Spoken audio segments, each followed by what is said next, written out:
This is Incorruptible Mass News for Tuesday, May 9th, 2023.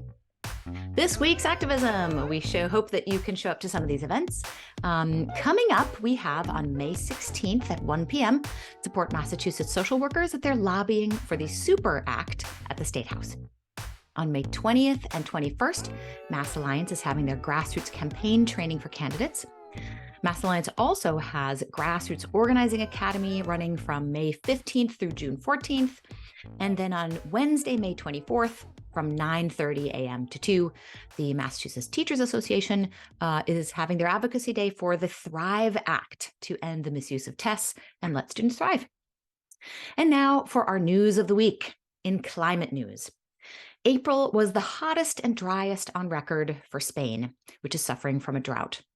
A new study says that these temperatures were made 100 times more likely by climate change.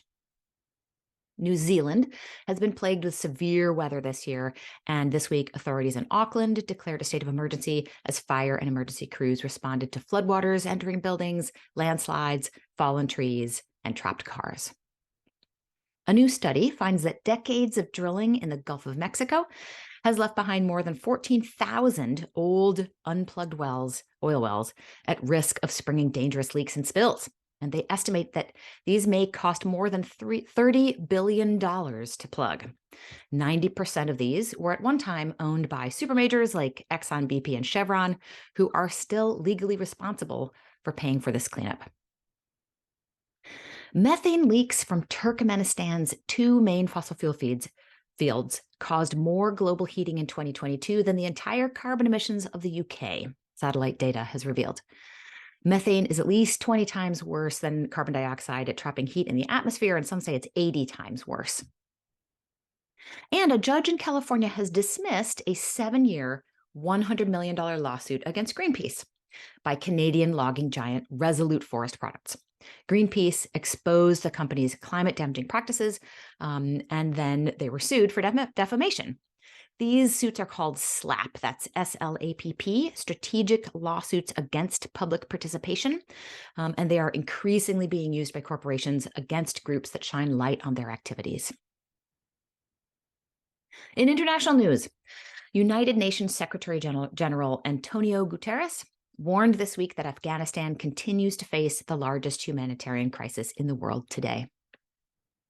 Hundreds of civilians on Sunday fled Ukrainian territories under Russian control as part of an evacuation ahead of what is feared to be intense fighting around an area home to Europe's largest nuclear power plant. And Europe is the first regional bloc to significantly attempt to regulate AI. They recently updated their 2-year-old AI Act to include regulation around chatbots like ChatGPT. In national news, this week in Allen, Texas, a gunman opened fire at a mall, killing 8 people and injuring 7. There have been 21 mass shootings in the U.S. just in the first week of May, in the first 7 days of May. There have been 202 mass shootings in 2023. We are in day 129 of the year. And last year on this day, we were at 183 mass shootings. Congress will likely hit the debt ceiling on June 1st if they don't come to an agreement. Please do look into this as it relates to modern monetary theory, because the whole debt ceiling is really a manufactured crisis. We do have an episode on modern monetary theory on this podcast, but just because it's manufactured doesn't make it a real crisis. The U.S. government will be unable to spend money and will grind to a halt if there is no agreement. First Republic Bank, a California bank with branches in Massachusetts, is the third U.S. bank to collapse since March. A Black man in Louisiana who served 29 years in prison for a crime he did not commit has been released after it was revealed in court that the victim had told the prosecutors in New Orleans for over 2 decades that the man was innocent, but she was repeatedly ignored. And North Dakota's Republican Governor Doug Burgum has signed a bill into law to protect tribal cultures by codifying the Federal Indian Child Welfare Act into state law. The Federal Indian Child Welfare Act was enacted in 1978, but the U.S. Supreme Court is considering challenging it. And now state news for Massachusetts. The restaurant technology company Toast will pay $16 million to get out of its lease in a Fenway office building, more than 5 years ahead of schedule. So keep your eyes on this one because since COVID has changed how many people have to show up at an office versus staying at home and working from home, we should be prepared for a possible crash in the commercial real estate market. And a company called Sequens PCI Synthesis,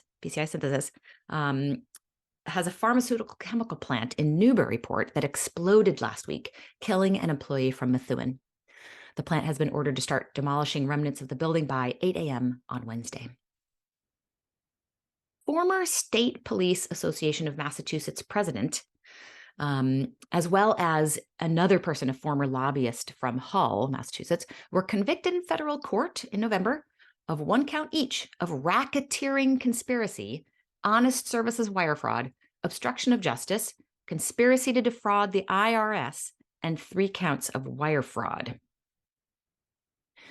In Worcester, the WRTA Advisory Board voted unanimously last month to keep buses free through June of 2024. April tax revenues for the entire state of Massachusetts came in almost $2.2 billion lower than what the state collected in the same month of last year, and $1.4 billion below the state's benchmark projection. With just 2 months left in the fiscal year, collections are now running behind forecast. This hopefully will impact the Senate, that is the state Senate, which is supposed to reveal their budget next month. And John Moran and Bill McGregor will join the legislature after winning their state rep primaries in the 9th and 10th Suffolk districts. Thank you for listening to Incredible Mass News for Tuesday, May 9th, 2023. Share it with your friends and be sure to tune in to our analysis of state politics later in the week.